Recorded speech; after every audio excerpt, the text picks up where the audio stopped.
Setembro é conhecido pelo mês da inclusão. De acordo com dados do IBGE, existem 45 milhões de pessoas com algum tipo de deficiência no Brasil. E será que os direitos garantidos por lei são respeitados? Esse é o assunto da nossa entrevista de sábado com a presidente da APAI de Pindamonhangaba e também do Conselho Municipal das Pessoas com Deficiência, a Andréa Campos Sales Martins. Confira. 21 de setembro é o dia da luta pela inclusão da pessoa com deficiência. E só aqui no Brasil, 45 milhões vivem essa batalha diariamente. Sobre esse assunto, a gente conversa agora com a presidente do Conselho Municipal da Pessoa com Deficiência aqui de Pindamonhangaba, a Andréa Martins. Boa noite, obrigado pela presença. Boa noite, eu que agradeço a oportunidade de conhecimento, aprendizado. As pessoas com deficiência têm sim uma luta diária e a gente tem trabalhado para melhorar a qualidade de vida delas.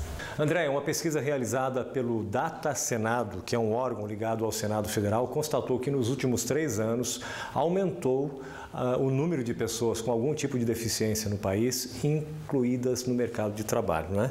Aqui em Pindamonhangaba, isso também é uma realidade?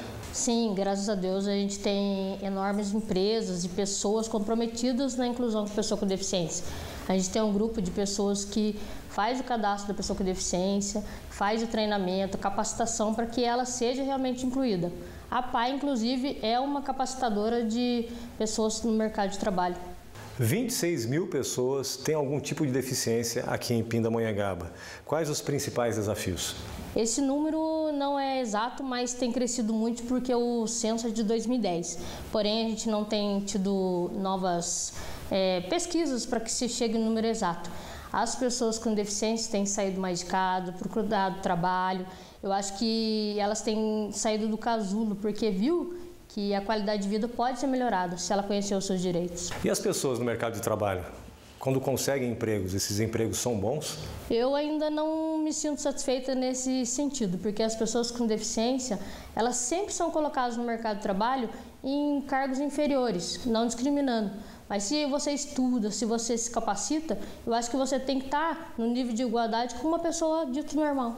Escolas e universidades, elas estão mais inclusivas também? Sim, a gente tem trabalhado desde que a Lei Brasileira de Inclusão foi sancionada, a gente tem trabalhado para que a escola inclua o aluno e não o aluno seja incluído na escola. Porque é diferente de você colocar um aluno com deficiência na sala de aula e não treinar o professor para acompanhá-lo. Então a gente tem brigado para que ele esteja incluído, que as crianças que não têm deficiência respeite a criança com deficiência. Isso ainda é um grande desafio? É um grande desafio porque ainda não temos políticas públicas de que o professor tem que estar preparado para receber o aluno, a pessoa que lida no público, que eu digo num órgão de atendimento, ainda não está preparada para receber a pessoa com deficiência. E a acessibilidade é o maior de todos os desafios? A gente tem travado grandes lutas, mas a gente tem obtido grande sucesso. Por quê? A nossa frota de ônibus, graças a Deus, é acessível. Não é 100%, porque nenhum lugar vai ser 100%. Porque os ônibus têm que ter manutenção, o cobrador tem que estar preparado para receber a pessoa com deficiência, as ruas têm que ter nível rebaixado para a cadeira de roda poder passar. Então, existem muitos detalhes que as pessoas ainda que estão não perceberam. E que esse pequeno detalhe faz muita diferença para a pessoa com deficiência. Setembro também é um mês em que as APAIs levantam a bandeira da inclusão das pessoas que têm deficiência intelectual.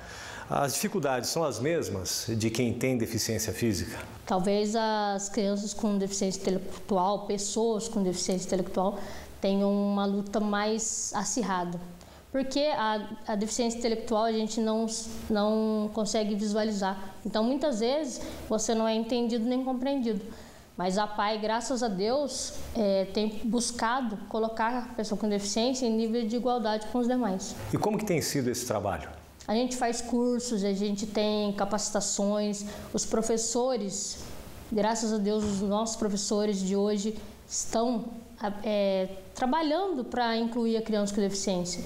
Então, a gente tem que ver isso no nosso lado de fora, tem que ser todo mundo igual. E a criança com deficiência intelectual, ela é tão amorosa que se você conhecer, você vai se apaixonar. Para encerrar, eu queria saber se você é uma pessoa otimista Você acredita que um dia todos serão iguais, mesmo sendo diferentes? Acredito.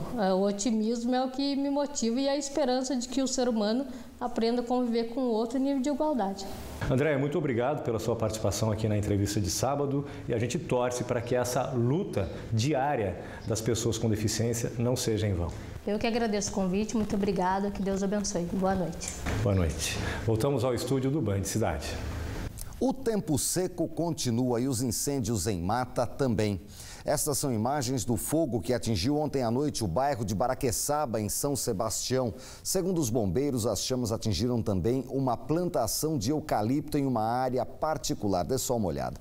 O incêndio foi controlado ainda durante a madrugada e ninguém se feriu. Os bombeiros não souberam informar a dimensão da tragédia e nem a área atingida. A previsão do tempo confirma que o tempo seco segue, continua. Vamos então aos detalhes no mapa.